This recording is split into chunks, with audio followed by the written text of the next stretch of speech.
Hello guys, welcome to my channel anime guys. सबसे पहले कैसे हैं आप सब?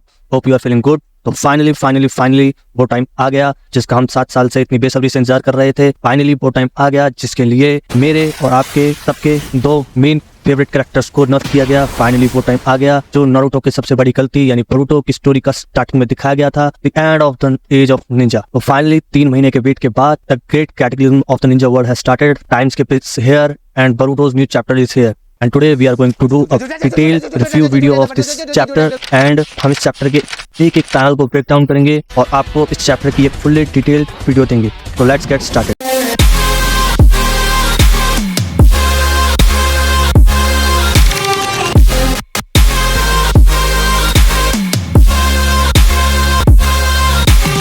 तो सबसे पहले इस चैप्टर के रिव्यू को स्टार्ट करने से पहले हम इस चैप्टर के कवर को देख लेते हैं, जिसके लेफ्ट हैंड साइड देखते हैं जहां बड़ा बड़ा लिखा हुआ है Boruto 2 blue vortex part 2 begins chapter 1 Boruto. इसका मतलब है कि Boruto next generation officially has ended. मतलब जो बोरुतो है उसकी मांगा जो थी उसका फर्स्ट पार्ट फाइनली खत्म हो चुका है और अब उसका नया पार्ट बिल्कुल नए टाइटल के साथ शुरू किया जा रहा है जो टाइटल है 2 ब्लू वोर्टेक्स। वैसे पूरी मांगा और एनिमे हिस्ट्री में ऐसा पहली बार हो रहा है कि स्टोरी में टाइम जंप के बाद किसी मांगा का कवर टाइटल ही चेंज कर दिया हो। और ये जो नया टाइटल है वो भी हमें बोरुतो की स्टोरी में आने वाले इवेंट्स के बारे में बहुत कुछ इंडिकेट करता है। जैसे मिनाटो यानी बोरुतो के दादा की मांगा में वोर्टेक्स वर्ड को एक मेटाफोर की तरह यूज किया गया है जो रिप्रेजेंट करता है इनएस्केपेबल सिचुएशन यानी डेस्टिनी।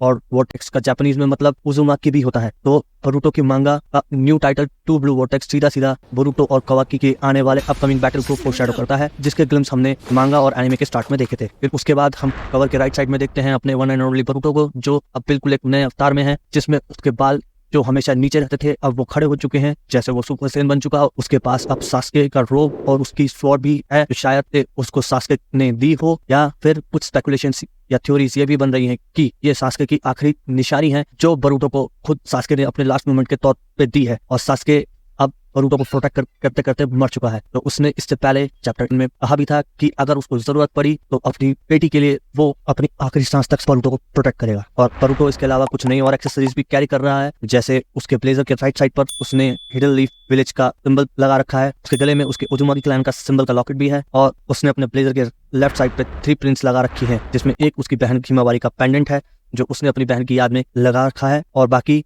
2 मुझे समझ नहीं आ रहे कि क्या रिप्रेजेंट कर रहे हैं। मे बी ये भी बोरुतो के पेरेंट्स हिनाता और नारुतो की कोई निशानियां हो।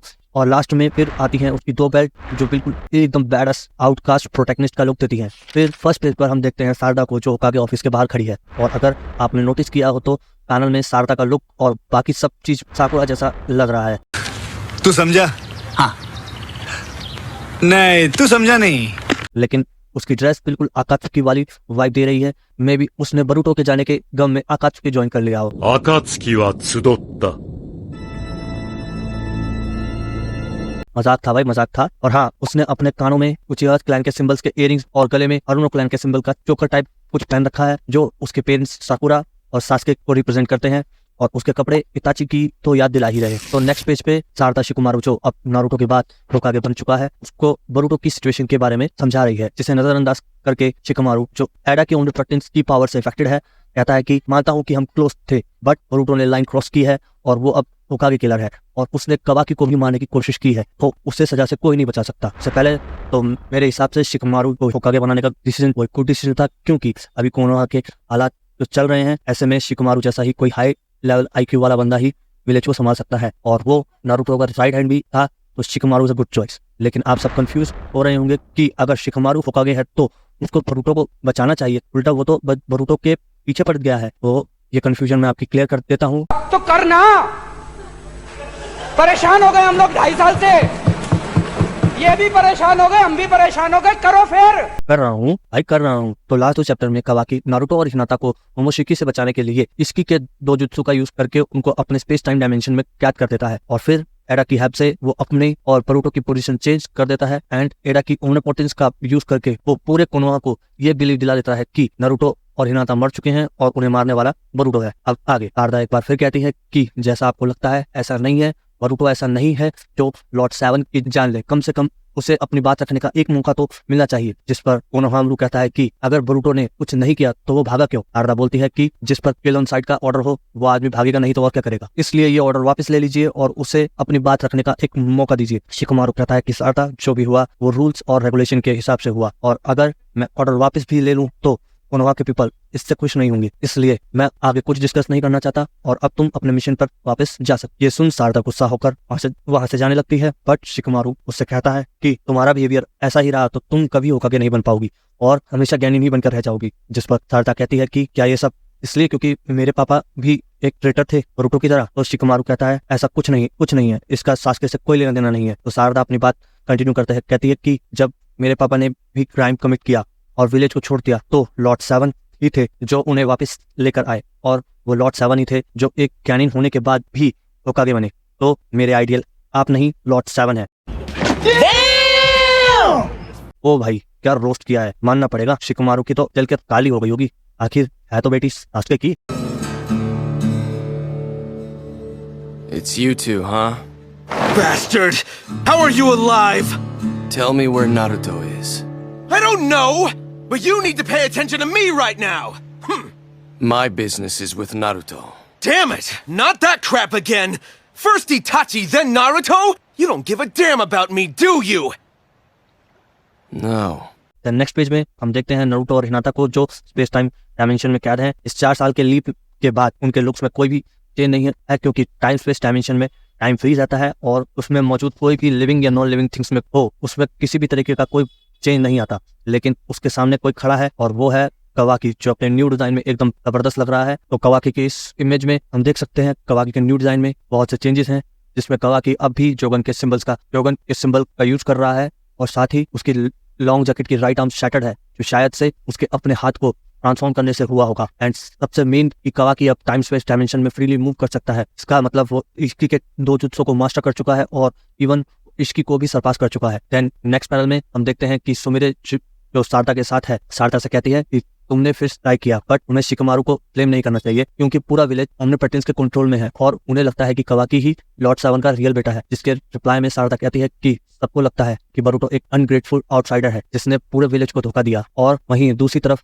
सब मानते हैं कि कवाकी हमारे ही विलेज में पैदा हुआ और यही पला बड़ा। और फिर तारा ने उसकी बॉडी को रिमॉडल किया, बट जब भी मैं शिकोमारू से मोमो 6 के बारे में बात करती हूँ तो उसके बारे में उन्हें कुछ याद नहीं है और वो इस बारे में सब कुछ भूल चुके हैं। नेक्स्ट पेज पे हम देखते हैं एडा और डेमोन को, जिसमें एडा सारदा और सुमिरे से कहती है कि उससे अब अपनी ओमनिपोटेंस पावर के बारे में थोड़ा थोड़ा समझ आ रहा है और जो उससे पता चला है कि उसकी ओमनिपोटेंस पावर एक शिनकुत्सु है। तो गेंजुत्सु डोजुत्सु के बाद अब हमें एक नया टर्म सुनने को मिल रहा है शिनकुत्सु, और इसकी एबिलिटीज ये है कि ये जो आपकी विशेष है उनको रियलिटी में कन्वर्ट कर सकती है। अरे यार काश ये पावर मेरे पास होती फिर तो। If anything, he belongs to me!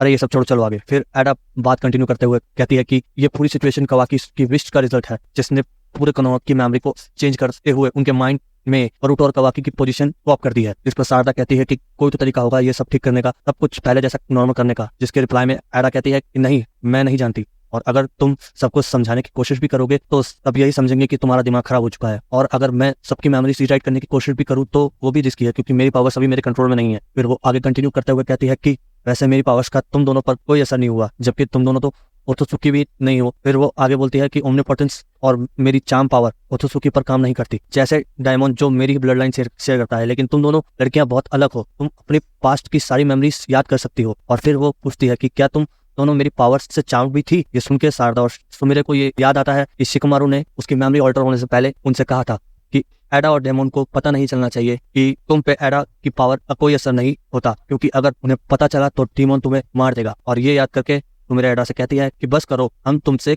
इतनी बार कहें कि हम सिर्फ शो ऑफ कर रहे थे। जिसपे एडा कहती है हाँ, ऐसा कोई नहीं है जिसके ऊपर मेरी पावर्स का असर ना हो। और फिर नेक्स्ट पैनल में हम देखते हैं कवाकी को जो होकागे ऑफिस के टेरेस पे है और उसके साथ है वहाँ मित्सुकी। और क्या बोलूं, टाइम स्किप के बाद अब तक सबसे बेस्ट डिजाइन जो मुझे लगा है वो है मित्सुकी का। तो वहाँ खड़े मित्सुकी की मर्डरस इंटेंट को महसूस करके कवाकी कहता है और फिर मित्सुकी कहता है कि बरूटो अभी तुम्हें मारना चाहता है और उसके पास भी ओत्सुकी एबिलिटीज है जिसके कारण वो अपने चक्रा को हाइड कर सकता है। जिसके जवाब में कवाकी कहता है कि अगर बोरुटो विलेज में वापस आया तो मैं उसको सेंस कर सकता हूँ, वो सबको बेवकूफ बना सकता है बट मुझे नहीं। और फिर मित्सुकी कहता है कि मैं तुम्हें सिर्फ प्रोटेक्ट करना चाहता हूँ और मैं बोरुटो को अपने हाथों से मारूंगा, जिसका रिप्लाई में कवाकी कहता है कि ये तुम्हारे मन की मर्जी है, तुम जो करना चाहो तुम वो कर सकते हो, पर मेरा पीछा करना बंद करो। और तभी कवाकी के पास एक मैसेज आता है कि विलेज की दीवारों के बाहर क्लॉस के निशान मिले हैं, और ये सुनते ही कवाकी हवा में उड़ जाता है। और इधर मित्सुकी को कवाकी पर हल्का हल्का सा शक हो रहा है कि क्या ये वही बंदा है जिसको मैंने अपना दोस्त माना था और फॉलो किया था। और नेक्स्ट पैनल में हम देखते हैं हिमावारी को, जो बिल्कुल मतलब हूबहू बिल्कुल नारुतो जैसी लग रही है। और मैं ये कह सकता हूँ कि अगर नारुतो मेल कैरेक्टर ना होके फीमेल कैरेक्टर होता तो एकदम हिमावारी जैसा लगता। तो लेट्स कम टू द मांगा। इधर हिमावारी जो अब मोटी हो चुकी है उसके साथ प्रैक्टिस कर रही होती है, तभी वहाँ शिकादाई और किनोजी आ जाते हैं। और टाइम जंप के बाद देखा जाए तो इनके कैरेक्टर डिजाइन में ज्यादा कुछ चेंज नहीं है। किनोजी के बाल अब छोटे होने के साथ साथ वो थोड़े ढीले कपड़ों में है। फिर ये सब अपनी प्रैक्टिस रोक कर एक साइड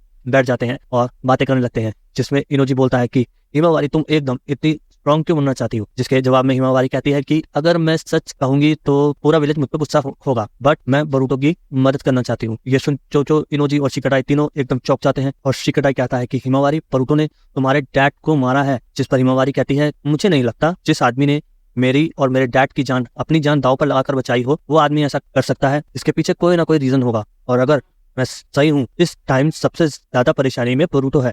और मैं महसूस कर सकती हूँ कि मेरे डैड अभी भी कहीं ना कहीं जिंदा है। That's my girl. आगे साबित कर दिया कि पेटी तो नारुतो की है। और यहाँ कवाकी विलेज के बाहर पहुंच गया है, और वहां पहुंचते ही वो जमीन पर कोड के क्लॉ मार्क्स देखता है, और वो इसकी के दो जुत्सु को यूज करके उसके मार्क्स को श्रिंक कर देता है। क्योंकि आपको बता दूं, जो कोड है वो अपने क्लॉ मार्क की मदद से अपनी 24 सोल्जर्स को एक जगह से दूसरी जगह टेलीपोर्ट कर सकता है। और के आगे कवाकी अपनी सर्च कंप्लीट करते हुए एक क्लॉ मार्क कोनोहा के एक गार्ड की नेक पर देखता है, और फिर उससे ट्रैक होता है और वो ऑन ड्यूटी मौजूद सभी कोनोहा गार्ड्स को चेक करने निकल जाता है। आगे हम देखते हैं ये सारे गार्ड्स अपनी शिफ्ट खत्म करके जा रहे होते हैं, लेकिन तभी एक गार्ड के नेक से निकलता है फ्रीजा। What are you doing? I am the mighty Lord Frieza! Sorry तो उसकी नेक से निकलता है कोड का एक चूबी सोल्जर, जो उन पे हमला कर देता है।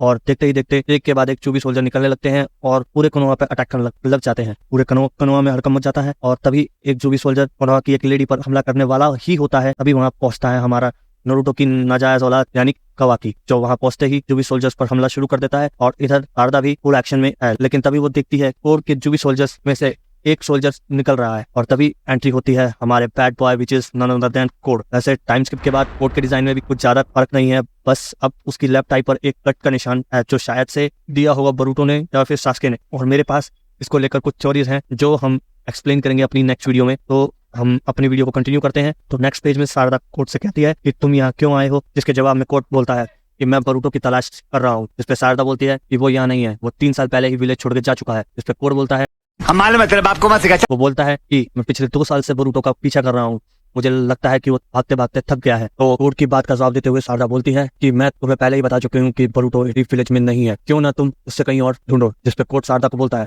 कि लगता है मैंने कुछ गलत बोल दिया, मैं एक बार फिर कहता हूँ कि मैंने बोरुटो को ढूंढना बंद कर दिया है, और इसलिए मैं हिडन लीफ विलेज में आया हूँ। और मैं सोच रहा हूँ कि उसको बुला ही लूं, ताकि वो भी आखिरी बार अपने फॉर्मर फ्रेंड्स के मरने से पहले उनसे मिल सके, जो उसके लिए अपने दिल में थोड़ा सा अफसोस रखते हैं। And first will be you. चलो तो चिल्लाओ ताकि तुम्हारी आवाज उस तक पहुंच सके। तो आपको ऐसा नहीं लग रहा कि ये पूरी कोड और शारदा वाली कन्वर्सेशन है, ये क्लियर कर देती है कि कोड को पता है कि शारदा पर एडा के एम्यूपेटेंस का कोई असर नहीं हुआ है, और शायद वो किसी न किसी तरह बोरुटो की मदद कर रही है। क्योंकि अगर उसे नहीं पता होता तो वो शारदा के पीछे क्यों आया। वो तो ओतोत्सु पावर्स चाहता है, तो उसे तो कवाकी के पीछे जाना चाहिए था, लेकिन उसने टारगेट किया शारदा को, जो ये प्रूव करता है कि Code knows everything about the Kawaki and Boruto situation. And there is a chance कि शारदा बोरुटो के विलेज छोड़ने के बाद भी उससे कांटेक्ट में हो। एंड वन मोर थिंग, ये जो सारी शारदा के स्क्रीम वाला जो ये सीन है, ये आपको कुछ याद नहीं दिला रहा?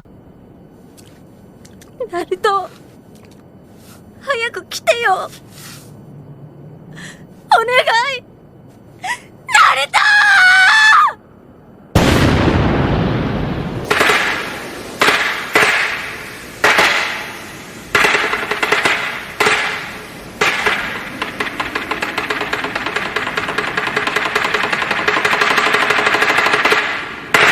देन नेक्स्ट पैनल में फाइनली एंट्री होती है हमारे हीरो की, और भाई इनसे बोरुटो ने आते ही कोड को अपने पैरों के नीचे समन कर लिया है। मजाक कर रहा हूँ भाई, कोई कोड वर्ड को समन नहीं किया है। एक्चुअली इस पैनल में बोरुटो सीधा हवा से प्रकट होता है और लैंड करता है कोड के मुंह पे और कोड से कहता है ऐसी बातों की वजह से ही लड़कियां तुमसे दूर भागती है। भाई यार मतलब क्या चल रहा है इस चैप्टर में, एक के बाद एक रोज, पहले शारदा और अब बरूटो। लेकिन यार जो बरूटो की एंट्री हुई ना वो एक नंबर। एंड देन पूरे कोनोहा को ये महसूस हो जाता है कि बरूटो आ चुका है, बट शिकमारू ऑर्डर करता है कि सारे गार्ड सिर्फ और सिर्फ कोड के जुबी सोल्जर्स पर ही कंसंट्रेट करें और साथ के साथ बरूटो पर भी अपनी पूरी नजर रखें और ये पता लगाएं कि वो विलेज में वापस क्यों आया है। तो जो ये शिकमारू का जो ऑर्डर है शायद से ये क्लियर करता है कि शिकमारू शायद से थोड़ा थोड़ा शारदा पे बिलीव कर रहा है, क्योंकि अगर वो शारदा पे बिलीव नहीं करता तो वो डायरेक्ट ऑर्डर देता बरूटो को टेक डाउन करने का, बट उसने ऑर्डर दिया कि सिर्फ और सिर्फ बरूटो पर नजर रखनी है। तो शायद से शिकमारू भी ये सोच रहा हो कि शारदा अगर बोल रही है तो कुछ ना कुछ सोच के बोल रही होगी। एंड लास्टली पेज में कोड, कवाकी और बरूटो तीनों एक दूसरे के आमने सामने हैं। तीन बंदे एक दूसरे की जान के दुश्मन एक दूसरे के सामने खड़े हैं। फाइनली यहीं पर ये चैप्टर खत्म होता है और टाइम स्किप के बाद ये चैप्टर एकदम ऑसम था और इस चैप्टर कुछ चीजें दिखाई गई बट कुछ चीजें अब भी क्लियर नहीं है, जैसे सास्के की स्वॉर्ड और क्लोक बरूटो के पास क्या कर रहा है, सास्के कहाँ है, और मेन बात इतना सब कुछ हो गया ककाशी कहाँ है। तो इन सब सवालों का जवाब देंगे हम अपनी नेक्स्ट वीडियो में। तो bye, hope you like this video, please like it, share it, subscribe my channel and please comment कि आपको इस चैप्टर में टाइम स्किप के बाद सबसे अच्छा कैरेक्टर डिजाइन किसका लगा और क्या आपको लगता है कि सास्के मर चुका है। तो बाय।